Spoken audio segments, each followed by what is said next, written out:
नमस्कार दोस्तों। दुनिया में समय समय पर ऐसे महान आत्माओं का जन्म हुआ है जिनका जीवन एक प्रकाश स्तंभ के समान है, जो निरंतर अपनी रोशनी से सारे जग को प्रकाशित करता रहेगा। ऐसे ही एक प्रकाश पुंज थे महान कर्मयोगी स्वामी विवेकानंद जी।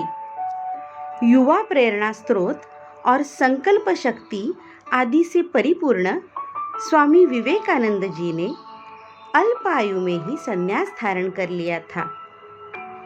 उन्होंने गृहस्थी छोड़कर नर सेवा से नारायण सेवा का संकल्प लिया था। समाज कल्याण, वेद, धर्म आदि के महत्व को जनसामान्यों तक पहुंचाने के लिए वे हमेशा तत्पर रहते थे। स्वामी जी का जन्म 12 जनवरी सन 1863 को कोलकाता में हुआ। उनका घर का नाम नरेंद्र दत्त था। 39 वर्ष की उम्र में 4 जुलाई 1902 को उनका निधन हो गया। यहाँ उन्हीं के जीवन से जुड़ी सत्य कथा, जो एक प्रेरक कहानी है, वो मैं प्रस्तुत करने जा रही हूँ। मुझे आशा है कि ये कहानी आपके जीवन को एक नई दिशा देगी।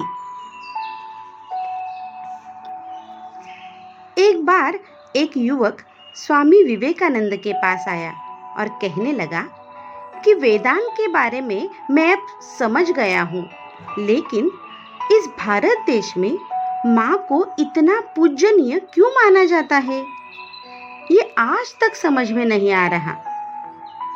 ये सुनकर स्वामी जी हंसने लगे और उन्होंने कहा, एक काम कीजिए, इसका जवाब मैं आपको 24 घंटों के बाद दूंगा, लेकिन मेरी एक शर्त है कि एक 5 किलो का पत्थर आपको अपने पेट पर तब तक के लिए बांध कर रखना होगा। तो युवक ने कहा, इसमें कौन सी बड़ी बात है, अभी बांध लेता हूँ। उसके बाद स्वामी जी ने उसके पेट पर एक 5 किलो का पत्थर बंधवा दिया। वो युवक पत्थर बांधकर बाहर चला गया।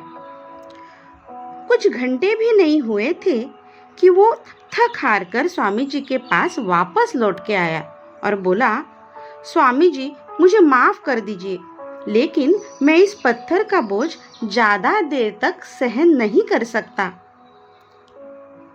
तब स्वामी जी मुस्कुराते हुए बोले, पेट पर बंधे इस पत्थर का बोझ आप घंटे भर भी सहन नहीं कर पाए, तो फिर सोचिए कि एक माँ अपने पेट में पलने वाले बच्चे को पूरे 9 महीनों तक ढाती है और घर का सारा काम भी करती है।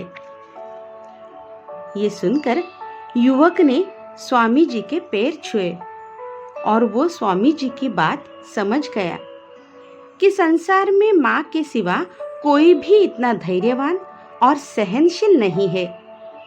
इसलिए माँ से बढ़कर इस दुनिया में कोई और हो ही नहीं सकता।